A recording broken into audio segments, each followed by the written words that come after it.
city of Independence, Missouri, has always had a certain charm about it. The heartland of America, with its slow pulse, draped in an all-American quilt of suburban domesticity. Yet beneath its quaint veneer, dark undercurrents whispered their crimson secrets. It was in this paradox that Arthur Sykes found himself, a grizzled sentinel, bearing the visage of a man acquainted with life's more unforgiving battles. Arthur, born amidst hardship, had experienced a brutal adolescence.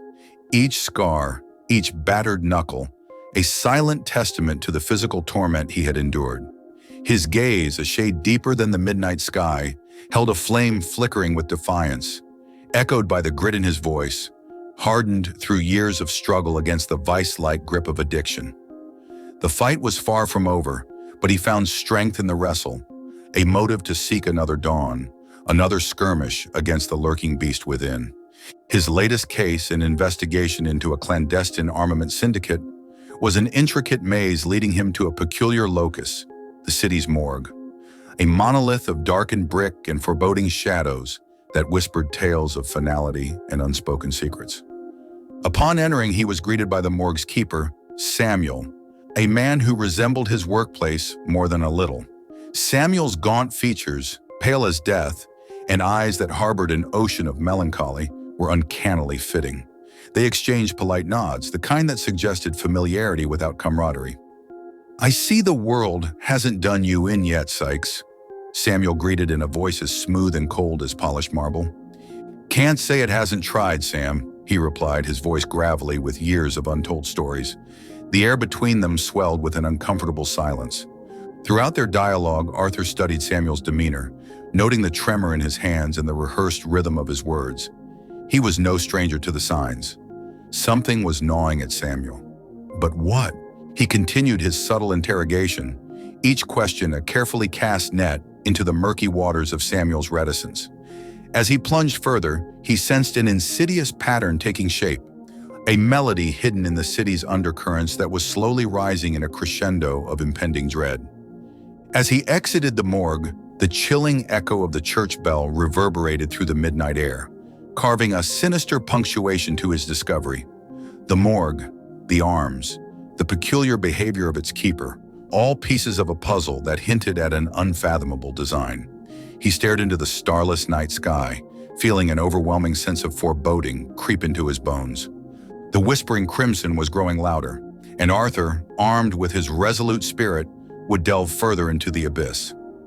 Little did he know, however, that beneath the mortal transgressions, a shadow of cosmic horror was stirring to life, the revelations of which would come in the hallowed depths of the city's darkest heart. In the simmering light of dawn, Independence, Missouri unfolded itself like a yawn. The city stirred, slowly shaking off the cloak of night. Arthur, weathered eyes half hidden beneath the brim of his hat, watched the dance of morning shadows as he delved deeper into the cryptic labyrinth of the case. The city that had once felt familiar now seemed to twist and turn into alien alleyways, each corner leading him closer to the unseen threads, weaving a grand, horrifying tapestry. The people he had known, once radiant with the vibrancy of life, now moved with a mechanical rhythm, their smiles devoid of warmth, their eyes glazed and vacant. One such encounter was with Mary, the local baker, whose cherry pies were as well known as her radiant spirit. Today, however, her usual cheer seemed to be stretched thin over an inscrutable void. "Good morning, Arthur," she greeted, her voice carrying a hollow cheer. "Morning, Mary. How's the world treating you?" he responded, studying her closely. The exchange was a shadow play of normalcy, performed by puppets on unseen strings. As their conversation waned, Mary absent-mindedly hummed a cryptic melody, the strange tune carrying a chill that seemed to echo the sinister whisper of the morgue's bell. His seasoned intuition recognized this as more than a mere oddity. It was a ripple on the placid surface, betraying the monstrous unknown beneath. He visited more locals, each interaction revealing a similar pattern: empty pleasantries, vacant eyes, cryptic melodies, all pointing towards a malignant influence. He found himself standing on the precipice of a revelation, every nerve in his body singing with a dissonant symphony of dread and anticipation. The night found him once again at the threshold of the morgue, the edifice now a monstrous silhouette against the somber sky. Samuel, hunched and drawn, seemed even more a part of the crypt-like building, an unsettling tapestry of shadows and pallor. A careful scrutiny of the morgue's darker corners revealed a secret passage, a cavity in the heart of the building. With his heart pounding a war drum in his chest, Arthur ventured into the cryptic underbelly. The air grew heavy with a damp chill as he found himself standing before an archaic shrine, a grotesque monument of strange symbols, ancient and arcane, etched into the cold stone. The symbols seemed to pulsate with an unspeakable terror, the echoes of a cosmic horror that lay just beyond human comprehension. As he traced his fingers over the inscrutable etchings, he felt the chilling tendrils of dread creep up his spine. The arcane symbols told of a terror not of this world, a truth so horrifying it threatened to shatter his sanity. He had crossed the threshold and there was no turning back. In the depth of the morgue, beneath the innocent veneer of independence, Missouri, a dark secret stirred. The red whispers had grown into a deafening roar, and Arthur, eyes wide open, had stepped into the terrifying maw of the unknown. The abyss was beckoning, ready to swallow him whole. The world seemed to oscillate between the mundane and the grotesque as Arthur awoke from restless dreams, the remnants of the arcane symbols still throbbing in the back of his mind like a cruel afterthought. Independence, once a picturesque image of Americana, had warped into a spectral realm under the haunting influence of the dark cult. He found his reflection in the cracked bathroom mirror, the splintered glass echoing his splintered psyche. His gaunt silhouette was a stranger's, his eyes haunted by the cosmic abyss into which he had peered. Yet within that harrowed visage, the spark of bravery and persistence flickered with unwavering intensity. Taking to the city streets, he navigated the uncanny maze of his once familiar town. He saw the puppeteering at play, the unseen hand that guided his friends and neighbors, the blank smiles that painted their faces, their thoughts echoing with cryptic hymns. He found himself at Mary's Bakery, the smell of fresh cherry pie a macabre contrast to the chilling scene he witnessed.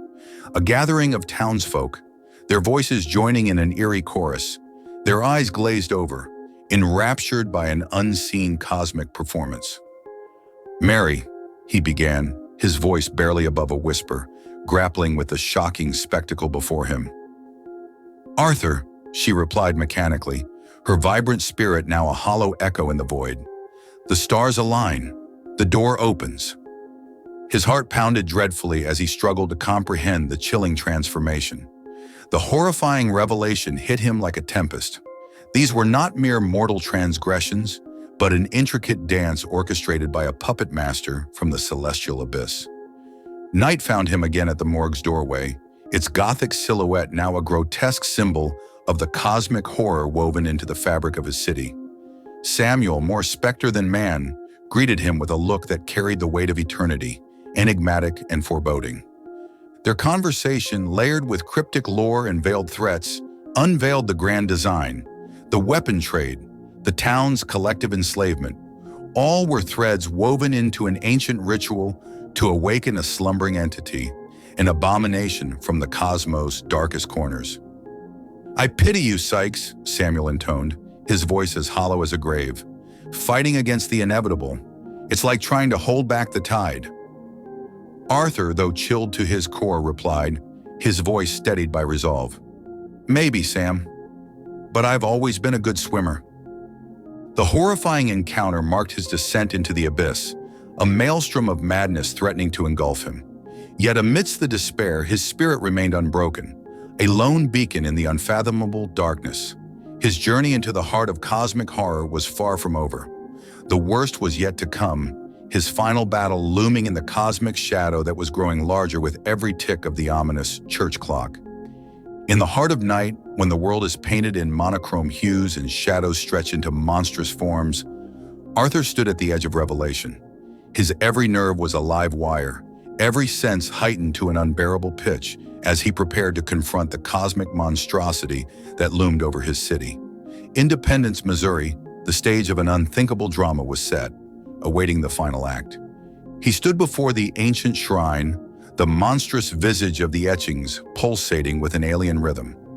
Each line, each cryptic symbol was a key to a lock that had been secured for eons, safeguarding a terror that defied comprehension. He could feel it, the weight of cosmic eyes upon him, the anticipation of galaxies, the silent roar of celestial bodies. "Arthur," Samuel's voice echoed in the dank chamber, the man now less flesh and more shadow. "Your struggle ends here. The stars have aligned. The gate opens." His response was steeped in the courage that had been his only shield in this spiraling nightmare. "I'm not done fighting, Sam." Their confrontation was an uncanny tableau. Two men standing in the shadow of a cosmic vortex, their words and actions holding the fate of the entire town in balance. As Samuel began chanting the unearthly hymn, the spectral townsfolk joining in an echo, Arthur fought back. The enigmatic verses clashed against his vehement denials, a war of words on the edge of reality. His every rebuke was a punch thrown in defiance, his every rejection a bullet aimed at the heart of the unspeakable entity that threatened to break through the cosmic veil. His resolve, an unyielding flame, ignited a reaction. The ground shuddered beneath him, the chamber groaned in agony, and the ancient symbols flared with a blinding light. And then, as quickly as it had begun, it ended. The silence was deafening. When he opened his eyes, he was greeted by an unfamiliar sight. The shrine, once an enigma of ancient terror, lay dormant. The townsfolk blinked, as if waking from a long dream, their eyes clear of the cosmic fog. Samuel, his spectral aura diminished, looked more human, his gaunt features filled with a terrible understanding. He had survived, but as he stumbled out of the morgue and into the welcoming arms of dawn, he knew he was forever changed. He carried with him the echoes of the cosmic abyss, an indelible mark etched onto his psyche. He was a voyager returning from a journey into the unknown, bearing the scars of battles fought in the mind and the cosmos. His victory, although silent and unseen, was a testament to his resilience, his determination, his human spirit. And so, as he gazed upon the renewed city of independence, he realized that he was not just Arthur Sykes, the detective. He was a survivor of a clash with the cosmic horror, forever bound to the unseen threads that stretch between the mortal and the eternal. Thank you for watching. If you enjoyed the video, like it and subscribe to our channel, where you can find more similar stories, and click on the bell icon to never miss one. There is plenty more cosmic horror to come from the Eldritch Tales Factory. Stay tuned, and until next time.